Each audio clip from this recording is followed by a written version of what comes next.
Dialogue మాత్రం super super film అండి. నిజంగా డాన్సెస్ సూపర్.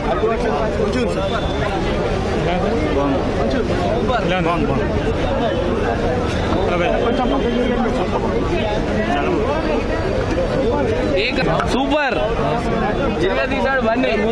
బాగుంది సార్. కామెడీ బాగుంది.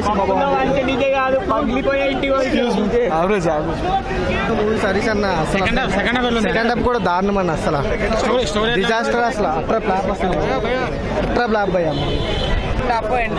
లాస్ట్ అల్లు అర్జున్ కన్నా తోక ఎవరు లేరు. ఎవరైనా ఫ్లాప్ అంటే వాడంత ఫాల్తు కూడా ఎవరు లేరు.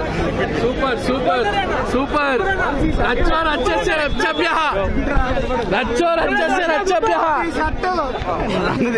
సూపర్ సూపర్ బాగుంది. సూపర్ ఉన్నారు. Super.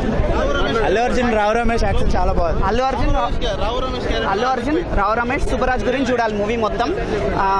Routine story but second half ending climax లో అయితే సూపర్ తీసాడు. Overall must watch. Time pass అయిపోతుంది మంచిగా. Super super super. Shastri getup చాలా బాగుంది. డీజే శాస్త్రి చాలా బాగుంది. Allu Arjun acting. Allu Arjun super.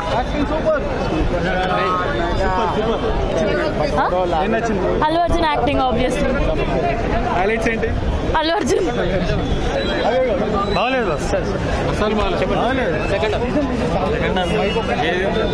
Average like every movie average. Super ఉంది. Seeti Maar song super. Full entertainment. Extraordinary, fantastic, mind blowing. చాలా చాలా బాగుంది. చాలా యావరేజ్గా ఉంది. Okay great. యావరేజ్గా ఉందండి. పబ్బుల్లో వాయించే డీజే కాదు, పగిలిపోయేలా వాయించే డీజే నుంచి నేను ఇప్పుడు మీకు ఒక రివ్యూ ఇస్తున్నానండి. డీజే సినిమా వచ్చేసి యావరేజ్ అని చెప్పుకోవచ్చు. అండ్ సినిమాలో మెయిన్ పాయింట్ వచ్చేసి Allu Arjun characterization it's very wonderful అని చెప్పొచ్చు. And Harish Shankar taking is good. Fights కూడా సూపర్ గా ఉన్నాయి. డాన్స్ మాత్రం చెప్పాల్సిన పనే లేదు. బట్ సెకండ్ హాఫ్కి వచ్చేసరికి సినిమా చాలా వీక్ గా ఉందని చెప్పాలి.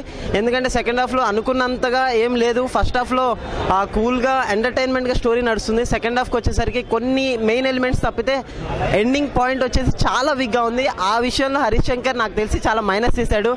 ఇంకా పూజ హెగ్డే అయితే సూపర్ అని చెప్పాలి. మెయిన్ లీడ్ ఏం లేకపోయినా బిక్నీతో మాత్రం సూపర్ సెన్సేషన్ క్రియేట్ చేసింది.